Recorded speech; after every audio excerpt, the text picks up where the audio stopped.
Hello, I'm Joseph Elsbree, and today I'll be giving you a presentation on the Warren Court case of Loving v. Virginia. So let's get into it. In 1958, a white man, Richard Loving, and an African-American woman, Mildred Jeter, got married on June 2nd in Washington, D.C. Even though the two of them had been living in Central Point, Virginia, they had decided to get married in Washington, D.C. because it was legal to have an interracial marriage, while back in Virginia, it was illegal. A month later, after the newlyweds had been married, they had received a visit from the police back in their home in Virginia.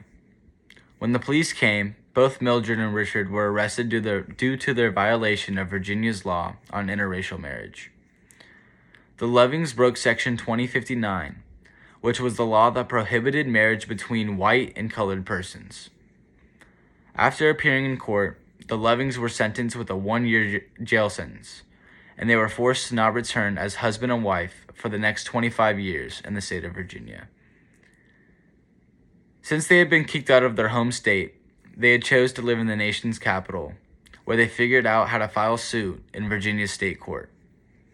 After the state court rejected the Lovings' challenge, the case was accepted for review by Virginia's Supreme Court of Appeals, which upheld the constitutionality of 2058 and 2059, but voided the sentences because the condition under which they were suspended was, in its view, unreasonable. The Lovings then appealed the case to the Supreme Court, which heard oral arguments on April 10, 1967. When this case was brought to the Supreme Court, Chief Justice Earl Warren reversed the Lovings' convictions. Warren's opinions was notable for its affirmation of the freedom to marry as one of the basic civil rights of man and fundamental to our very existence and survival. To deny this freedom, as he states, on so unsupportable a basis as the racial classifications embodied in these statutes, Warren contended, would be to deprive all the state's citizens of liberty without due to process of law.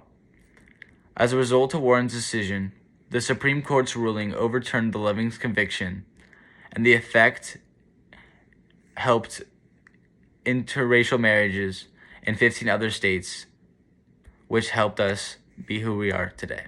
Thank you.